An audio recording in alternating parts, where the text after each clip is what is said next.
విద్యార్థుల సమస్యలను వెంటనే పరిష్కరించాలని డిమాండ్ చేస్తూ ఏఎస్ఎఫ్ రాజన్న సిరిసిల్ల జిల్లా కమిటీ కలెక్టర్ కార్యాలయాన్ని ముట్టడి చేసి నిరసన చేపట్టింది.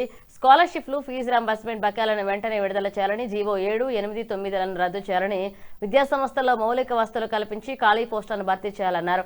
ఇక విద్యాశాఖకు పూర్తి స్థాయి మంత్రిని నియమించాలని వినతి పత్రం ద్వారా ప్రభుత్వాన్ని కోరారు.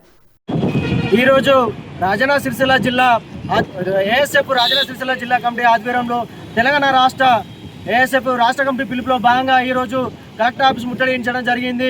దీనిలో ముఖ్య ఉద్దేశం ఏంటంటే, ఏదైతే తెలంగాణ రాష్ట్రంలో రెండవ ముఖ్యమంత్రి రేవంత్ రెడ్డి గారు వచ్చి ఇప్పుడు 2.5 సంవత్సరాలు గడుస్తున్నప్పటికీ కూడా కనీసం ఒక విద్యాశాఖకు మంత్రి కేటాయించకపోవడం సిగ్గు చేయడం చెప్పేసి ఇలా ఏఎస్ఎఫ్గా మేము తెలియజేస్తున్నాం.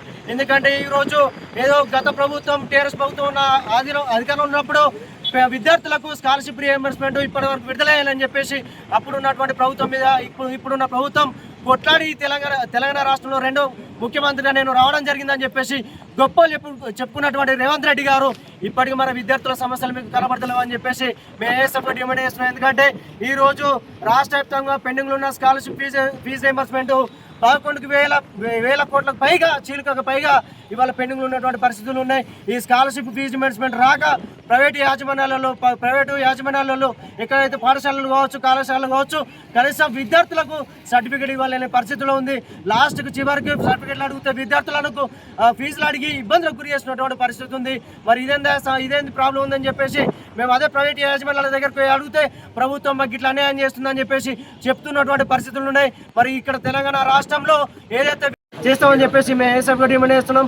అలాగే ఏదైతే 2009 విద్యా హక్కు చట్టాన్ని అమలు చేయకుండా కార్పొరేట్ యాజమాన్యాలకు ఇక్కడ అధికార యంత్రాంగం ప్రభుత్వం బొమ్మగాస్తున్నటువంటి పరిస్థితులు ఉంది. ఇవాళ కార్పొరేట్కు ప్రోత్సహిస్తూ ప్రభుత్వ పాఠశాలను తీసేసే ప్రయత్నాలు మీరు మానుకోవాలని చెప్పేసి మేము ఏఎస్ఎఫ్ రాజన్న సిరిసిల్ల జిల్లా కమిటీ పక్షాన మేము డిమాండ్ చేస్తున్నాం. అలాగే ప్రభుత్వ పాఠశాలతో పాటు సంక్షేమ హాస్టల్ ఇప్పటి వరకు కూడా కనీస వసతులు లేని పరిస్థితి ఉంది. ప్రభుత్వ పాఠశాలలో ఇప్పటికి బుక్స్ అందలేని పరిస్థితి ఉంది, యూనిఫామ్స్ అందలేని పరిస్థితి ఉంది. అటువంటి ప్రాబ్లమ్స్ పెట్టుకొని రెండు నెలలు అవుతున్నది ప్రభుత్వ పాఠశాలలు ఓపెనింగ్ అయినప్పటికీ కూడా ఇప్పటికి కూడా కనీసం